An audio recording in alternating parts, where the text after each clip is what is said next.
Welcome back. This is episode 6. I am discussing what is suffering. Physical suffering, which we all know too well with the common cold, slips, trips and falls, especially as kids, skinning our knees. We are vulnerable beings, encased by the biggest organ of the body, as we know, is our skin. This is a tender barrier, making us one of the most vulnerable mammals in the world. Experiencing physical suffering can be a challenging journey, reminding us of our body's incredible complexity. Like our autonomic nervous system, what a marvel. The internal regulation, working tirelessly behind the scenes and doing this without our conscious input.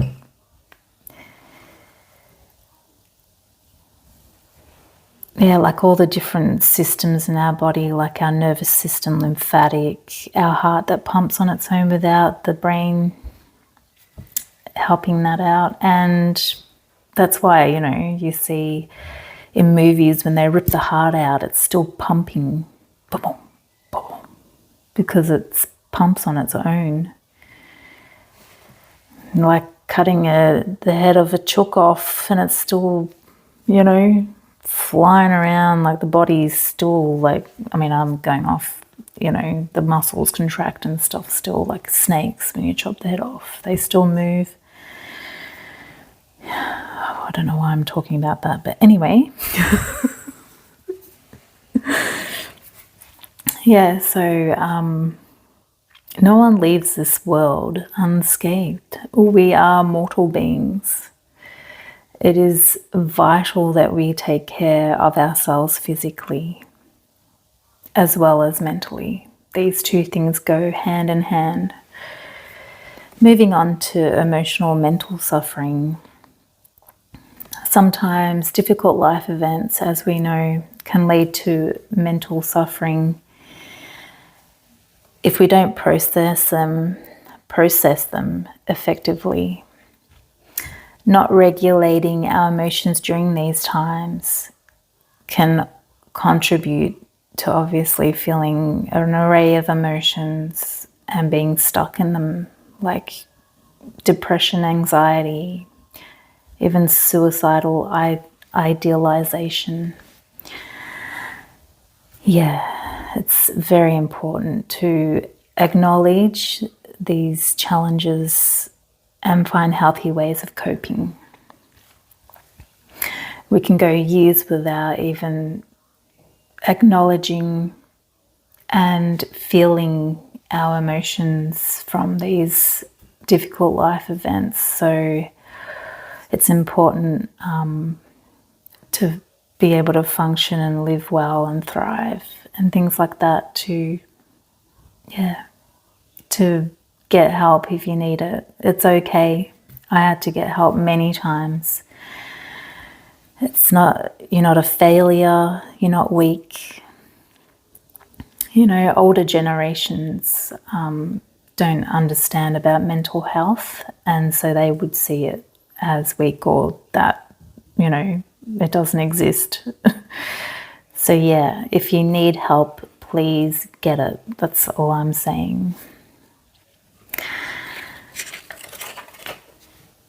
Yeah, so there's a lot of resources out there to take steps to manage our feelings.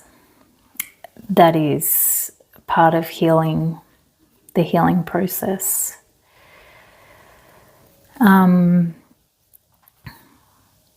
So we navigate through tough times with a little care and attention to our inner world.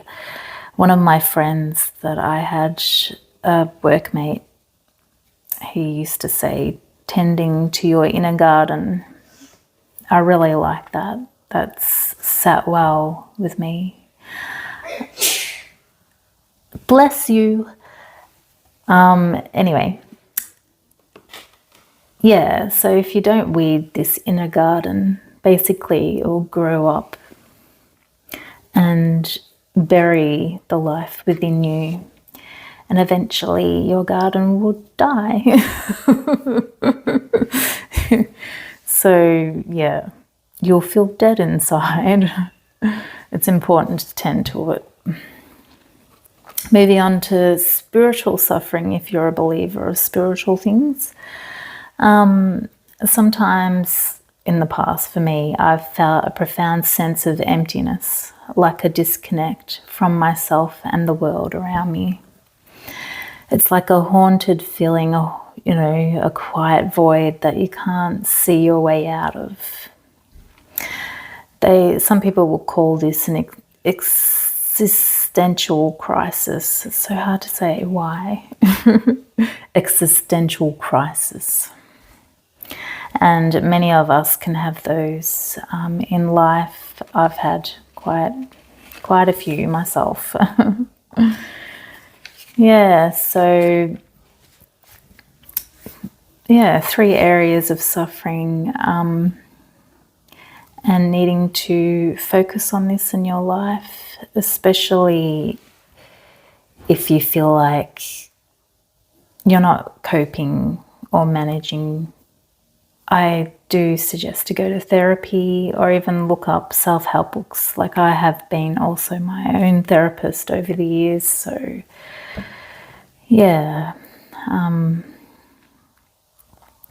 I will be sharing some of the things I've learned over the years. I've also done a diploma in counselling, so I can share some of the resources from there. I'm not registered, I'm not a therapist. I am just sharing my experience for educational purposes. Just putting that out there. Okay, so I'll see you next episode.